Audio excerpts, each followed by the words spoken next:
up, you guys? Welcome back to another According to Who review.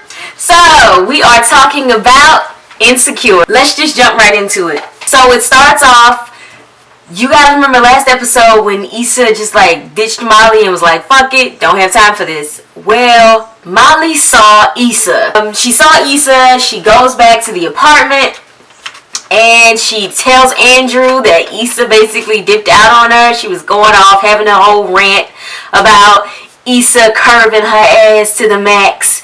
And Andrew kind of like reminds her, Issa's not going on this trip with us, so let's not worry or focus on Issa. So she decides to move on, but she finds out that she has a meeting at work at the very last minute that she has to attend before they can go to the airport. Molly's in her office, which I thought was great because we normally don't get to see her sitting at her desk as much. She's at her desk and her secretary comes in and she hands it to her ass. She tells her, I do not need you. You do not get paid to make me look dumb. She leaves out.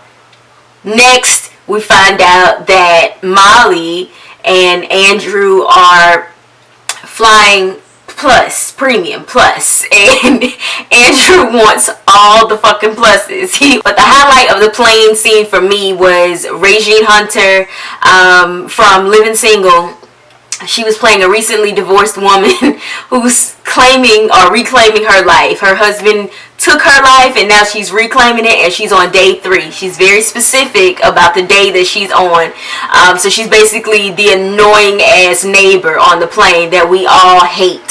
Molly and Andrew are arriving at the hotel. The hotel is bomb. They get off of the plane and we find out that Andrew's brother and his wife are going to be with them on the trip. They're having like a little couples trip, which I think is really cute.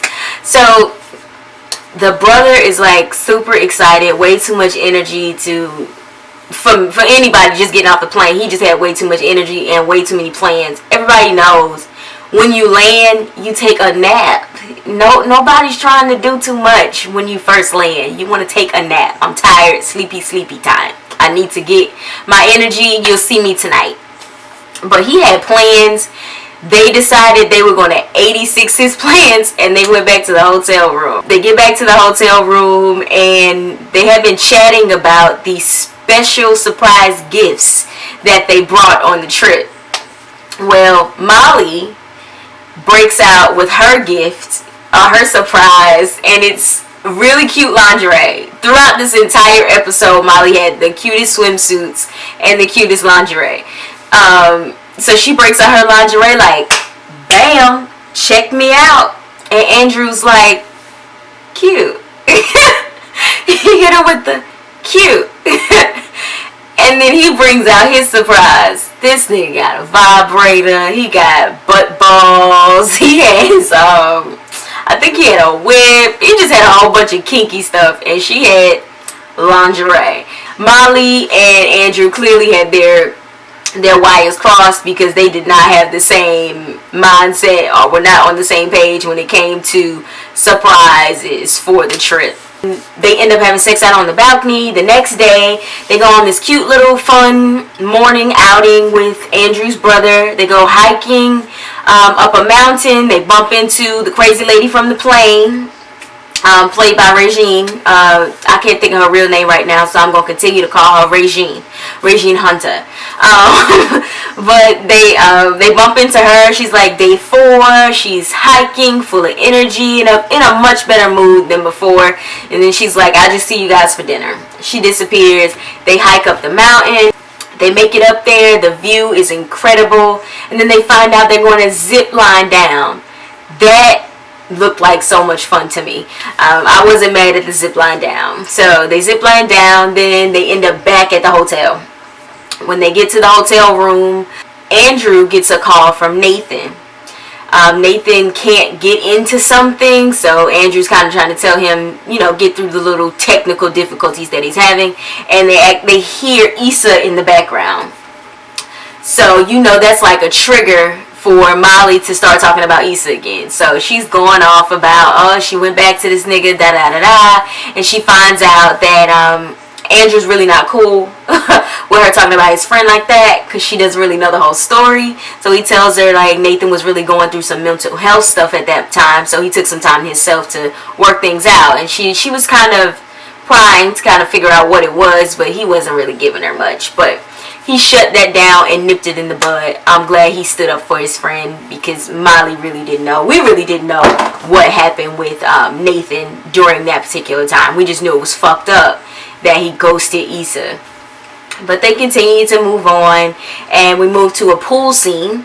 Molly's bathing suit is amazing. She goes over to get a towel, and the towel lady is giving her hell, like, I can't give you a towel unless I have your room key. I need to know that you're actually staying here on the property. And Molly's like, what?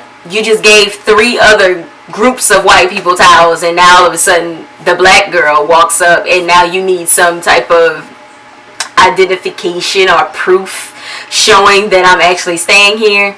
So they walk up, they help Molly, you know, get over the situation, get the towel that she needs. She gets back into the pool, and then she starts a whole ass argument. I say she starts a whole ass argument because the perspective that Andrew's brother was trying to paint was basically, maybe it wasn't racism, or try not to look at everything like you're experiencing racism, and it could change, you know, it could change your perspective. It could help make situations better and more lighthearted. She wasn't here for that. She talked about Asians only being of color when it was beneficial to them. She went in, basically, and Andrew kind of was like, no, is that really what you think about us and how we use our status as people of color? And they kind of got into it, but in her defense, I will say the brother took it a little too far. He was like, oh, I poked a nerve. You know, he was kind of enjoying it a little too much. But Andrew backed his brother up off of his girl real quick. And she ended up storming off instead of just having a conversation.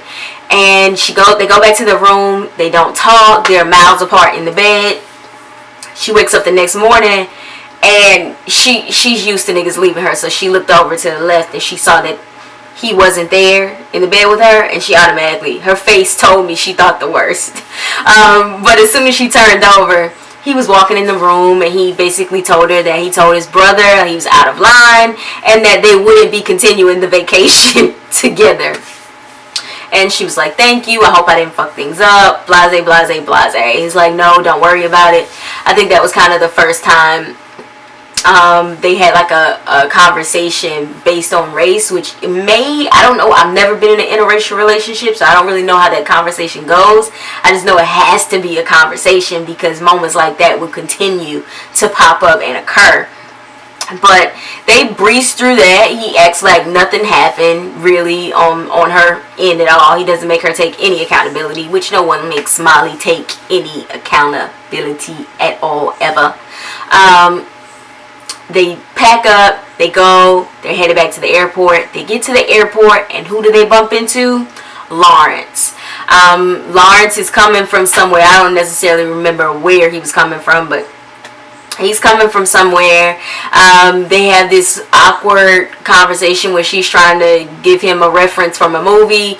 He doesn't get it. He's not, you know, it just doesn't work out. She introduces Lawrence to Andrew. Andrew, you know, hey bro, well nice to meet you, blase blase. And then they depart and go their separate ways. They ended the episode with a cliffhanger. We saw Lawrence pull out a cell phone, and he was like, hey, I've been thinking about you. You want to meet up for drinks? I think he called Issa, because if you guys remember, in a few episodes back, he said maybe we could meet up for drinks. I think he called Issa. It's either between Issa or Kalonda, but I don't think he called her, because they're not really in the best place right now. So I think it's Issa, and that's going to kind of lead us into the next episode. You guys drop down in the comments below, and you let me know what you thought about this episode, as well as who you think Lawrence calling. Who line you think he hitting up? I want to know. Thank you so much for tuning into another According to Who review.